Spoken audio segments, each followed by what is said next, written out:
Wit Yoni. We're going to recap Bulls, Cavs, and Bucks, Spurs, plus new additions of around the MLB and the premiere of Yanni's Take. That's all right now on Yackin Wit Yoni.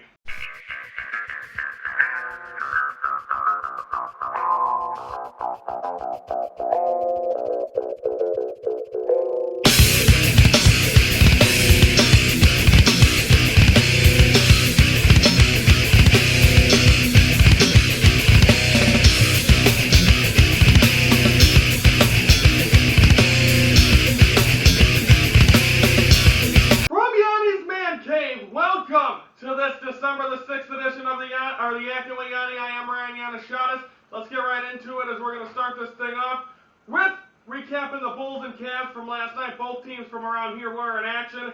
The Bulls, in their case, won their final of 95-85 over the Cavaliers. Let's take a look at my bullet points. The first one is Marco Polo, which Marco Bellinelli was able to find the net, and that ball was able to find the basket where he was hitting a lot of threes, big shots, and he's stepping up the way he needs to with Rip Hamilton being injured. So a great job by Marco Bellinelli to step up. He started, and he did a great job in last night's game, and that's exactly what he needs to do. Everyone needs to step up for someone that's injured, hopefully, and he definitely did that. Second one is let their guard down. The Bulls, towards the end of the game, did let their guard down where they were up by 20. They ended up only winning by 10. The Cavs did get around single digits as well. So, I mean, it was a game that the Bulls had well in hand at time, but the Cavs got right back in this game, really played well, but they did, overall, the Bulls did have a good enough lead. Carlos Boozer, Joakim Noah, it was a battle of hairdos you could see between Anderson Varejao, the center of the Cavs, and the center of the Bulls, Joakim Noah. So that was an interesting fact in that game, and it was kind of fun to watch. And the final one is no Kyrie Irving. Third straight day where I said someone's going to be a factor and they're injured. I'm sorry, folks. Obviously, I need to start looking at the injury reports because I'm 0 for 3 this week. Hopefully, there's no basketball to prove or to predict today and talk about, so that is definitely a positive thing. But that's a bad on me for the last 3 days, and I'll look at it and get into it more over the week. Tomorrow when we preview the weekend, I promise I won't have anyone. Hopefully, that I won't have to talk about anyone that's injured. So the Bulls went on the final of 95-85 over the Cavs. The Bucks were in San Antonio to take on the Spurs. Spurs won this one on a final of 110-99. The bullet points on this: tale of two halves for the big three for the Spurs. Duncan, Ginobili, and Parker, the first half, I don't think could have hit that basket, got a ball in the basket if it would have been 10 feet. They were struggling. They just couldn't get anything going. They got to the foul line with missing free throws. It didn't just seem like them. In the second half, they dominated and really took control of this team. Took control of this game, to control the Bucks. They really played well. They got the groove going. And when them three get going and get hot and play well, that's exactly what they're going to do. And that's why this team is so dominant in the regular season, but it seems like it's in the playoffs when they really struggle. Second one, defensive collapse, and that's the Bucks. The Bucks, the defense did not do anything well in the second half. They were giving up a lot of shots. The first half, I think they were pretty much taking advantage of the opportunities of the missing shots by the Spurs. But the second half, the Spurs were nailing them, and the Bucks defense still wasn't doing anything positive out of that. So that was the negative part on that. And then the final one, Ilya Silva was a bright spot. Ersan Ilya-Silva, he was nailing some shots. He was doing very well. He was keeping the Bucks in this game. But with Brandon Jennings and Monte Ellis struggling, when you have your two top guys struggling in the game, you're not going to do well. And that's what happened tonight, or that's what happened last night. So a tough break for the Bucks. They lose at 110-99. So they get swept on their 2-game road trip. They will head back to the Bradley Center for a 1-game homestand against the Charlotte Bobcats, who they lost to the last time in Charlotte. That one we'll be previewing their weekend. Them and the Bulls both have 2 games over the weekend. We'll preview that tomorrow. Bills win 95-85. Bucks lose 110-99. We are on Facebook. You can like us, messages, and much more. That is Yackin Wit Yoni on Facebook. Hope to see you guys on there. We got some likes. Hopefully we can get you more people liking this. Okay, now it is time for Around the MLB. I did this a couple of times on the Yanni and Max show, but we're going to do it here on Yackin Wit Yoni. Only a couple things. The White Sox in the news today, or yesterday, they signed former Houston Astro Jeff Keppinger more of like an infielder, utility guy, not a guy that's going to be starting. So I think that's going to be might be the one problem for the White Sox. They're getting utility guys, and I mean that's a good thing. They were able to do that, I believe, with Orlando Hudson last year, but they're able to I think that's a good pickup for them. He makes contact, he can get on base. He can't hit the ball. He always killed the Cubs when he was a member of the Astros, so I think it was a good move for them. Again, they're trying to get things going. I think A.J. Przinsky's going to be out there because they signed Jake Peavy. So, I mean, there's different things that are going on the south side. But they are losing A.J. Przinsky. They may have to find another catcher. The winter meeting's still going on in Nashville. So, I mean, you could see something happen for this team. But as of right now, you haven't really seen anything big yet for either Cubs or Sox. Finally, a team that is making some splashes is the Boston Red Sox.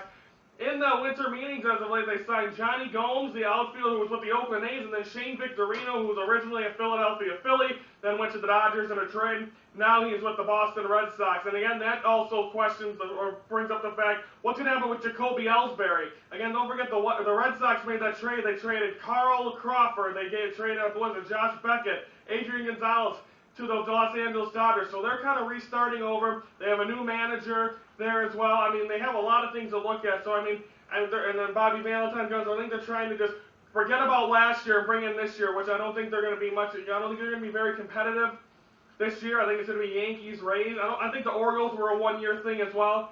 So we'll see what happens with that. But the Red Sox are making some noise.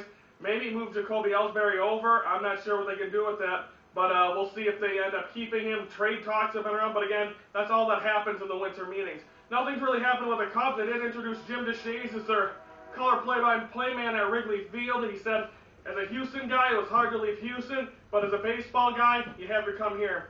And that's the truth. Wrigley is a beautiful place to watch baseball. And he gets the best seat in the house for 82 games, or 81 games. So great job for him, and congratulations to him.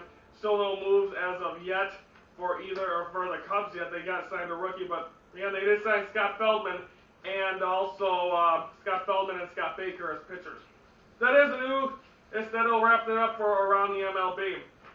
Where's the one place to watch all Yackin Wit Yoni programming? It is our home of YouTube. You can watch all episodes plus the best of at the end of every week. That's Yackin Wit Yoni on its home of YouTube. Okay, now it is time for the premiere. Never done this before. It's called Yanni's Take, where I'm going to be venting about something that's under my skin, and today that's going to be about LeBron James last night winning the Sportsman of the Year award. Who votes for this? How do you get LeBron James being a Sportsman of the Year?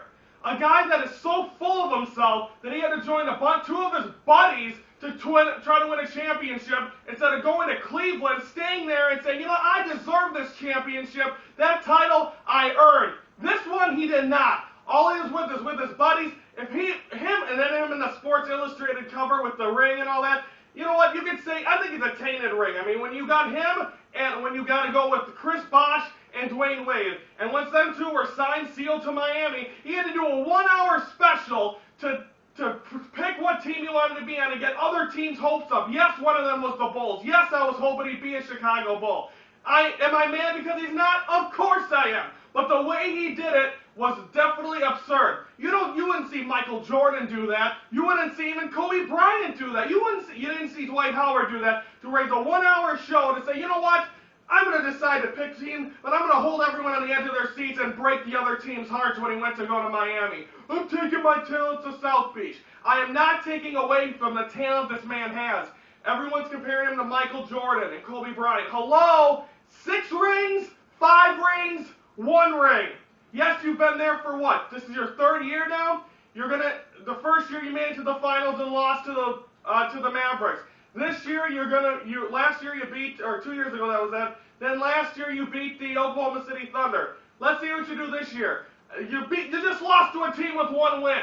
Yes, I know the regular season isn't interesting to you. It's like with the Lakers too. It doesn't matter. But the point is, a man that has caused so much ruckus, where he has so many cities that can't stand him, the most hated man in the NBA, and he's Sportsman of the Year because he won a championship. Why ain't Dwayne Wade? Why ain't Chris Bosh in that? Why is it LeBron James a Sportsman of the Year? Exactly. I despise that man more than life itself, but you can't take away from the talent he has. He's a Bulls killer, but what can you say? But that's my first edition of Yanni's Take. Why is he Sportsman of the Year? It could have been so many other different things. Do you want to be a guest analyst on Yackin Wit Yoni, either via phone or studio? Just email me at yackinwityoni@yahoo.com or on Facebook, and we'll work something out. Now it is time for predictions. Before yesterday's predictions, I was 0-2, able to bounce right back. I'm back to 2-2, but there's no predictions today. I will make the predictions for the weekend. There'll be 4 NBA games and 2 NFL games, so that'll be it'll be fun, and I'll have all the predictions and all that tomorrow. Speaking of tomorrow, we're going to preview NFL and NBA weekend, plus Yanni's review. It's about a movie, and I will premiere that tomorrow. It'll be about the movie Flight. I went to go see it on opening night, so I'm going to get a chance to talk about that. Haven't been any movies since, so I'll be doing that tomorrow. And also, possibly review the question of the week and announce next week's. We didn't get any responses, so it looks like I won't be doing that. I'll announce next week's for other people not to answer that as well. But that is a preview for tomorrow. Also, the sponsorship thing, getting a little under my skin because of the fact that I've been trying to reach out to the guy that runs the business, and I've been shot down on emails for about 3 days now. So if you're watching and you know who you are, please answer your emails and get this done. I hope this wasn't a charade. I hope this wasn't a hoax. So I just hope this was legit. Because I put a lot of stuff, that poster, pens, flyers, banners. I put a lot of money into this to not see it get thrown in my face by someone. So please answer my emails and tell me this is legit or not, because I'm getting at the end of my rope. That's going to wrap things up here for Yackin Wit Yoni for this December the 6th. And don't forget, this is one guy, one show, enough said.